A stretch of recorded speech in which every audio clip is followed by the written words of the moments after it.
Iran, America ಮತ್ತು Israel ಯುದ್ಧ ಶುರುವಾಗಿ 4 ವಾರಗಳಿಗೂ ಹೆಚ್ಚು ಸಮಯ ಕಳೆದಿದೆ. ಆದರೆ ಮಧ್ಯ ಪ್ರಾಚ್ಯವು ನಿರಂತರ ಸಂಘರ್ಷ ಮತ್ತು ಉದ್ವಿಗ್ನತೆಯಲ್ಲಿ ಸಿಲುಕಿಕೊಂಡಿದೆ. ಈ ಉದ್ವಿಗ್ನತೆಯ ನಡುವೆ ಇರಾನ್ನಲ್ಲಿ ಭೂ ದಾಳಿಗಾಗಿ ಅಮೆರಿಕ ಸೈನ್ಯವನ್ನ ನಿಯೋಜಿಸುತ್ತಿದೆ ಎಂಬ ವರದಿಗಳು ಹೊರಬರುತ್ತಿವೆ. ಇದು ಇರಾನ್ ಅನ್ನ ಕೆರಳಿಸಿದೆ. ಅಮೆರಿಕದ ಕುತಂತ್ರದ ಬುದ್ಧಿ ಅರಿತಿರುವ ಇರಾನ್ ನಮ್ಮ ಮೇಲೆ ಭೂ ದಾಳಿ ನಡೆಸಲು ಮುಂದೆ ಬರುವ ಅಮೆರಿಕದ ಯಾವುದೇ ಸೈನಿಕ ಶವಪೆಟ್ಟಿಗೆಯಲ್ಲಿ ಹಿಂತಿರುಗುತ್ತಾನೆ ಅಂತ ಘೋಷಣೆ ಮಾಡಿದೆ. ನಮ್ಮ ಸಶಸ್ತ್ರ ಪಡೆಗಳು ಯಾವುದೇ ರೀತಿಯ ಯುದ್ಧಕ್ಕೆ ಸಿದ್ಧವಾಗಿದೆ. ಯುಎಸ್ ಮಿಲಿಟರಿಗೆ ಬೆಂಕಿ ಹಚ್ಚಲಾಗುವುದು ಅಂತ ಇರಾನ್ನ ಸ್ಪೀಕರ್ ಎಂಬಿ ಗಾಲಿಬಾಫ್ ಅಮೆರಿಕಕ್ಕೆ ಬೆದರಿಕೆ ಹಾಕಿದ್ದಾರೆ. ಇರಾನ್ನಲ್ಲಿ ಅಮೆರಿಕದ ಸಂಭಾವ್ಯ ಸೇನಾ ಕಾರ್ಯಾಚರಣೆಗಳ ವರದಿಗಳಿಂದ ಇರಾನ್ ತೀವ್ರವಾಗಿ ಕೋಪಗೊಂಡಿದೆ. ಇರಾನ್ ಸಂಸತ್ತಿನ ಸ್ಪೀಕರ್ ಎಂಬಿ ಗಾಲಿಬಾಫ್ ಅವರು ಗಂಭೀರ ಆರೋಪಗಳನ್ನ ಮಾಡಿದ್ದಾರೆ.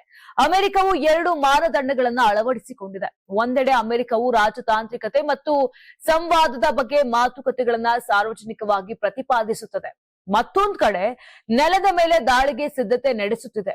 ಯಾವುದೇ ರೀತಿಯಲ್ಲಿ ಉದ್ವಿಗ್ನತೆ ಹೆಚ್ಚಾದರೆ ಇರಾನ್ ಸಾಧ್ಯವಾದಷ್ಟು ಬಲವಾದ ಪ್ರತಿಕ್ರಿಯೆಯನ್ನ ನೀಡುತ್ತದೆ ಮತ್ತು ಅಗತ್ಯವಿದ್ದರೆ ನೆಲದ ಮೇಲೆ ಯುದ್ಧಕ್ಕೆ ಇರಾನ್ನ ಸಶಸ್ತ್ರ ಪಡೆಗಳು ಸಂಪೂರ್ಣವಾಗಿ ಸಿದ್ಧವಾಗಿವೆ ಅಂತ ಎಚ್ಚರಿಕೆಯನ್ನ ಕೊಟ್ಟಿದ್ದಾರೆ.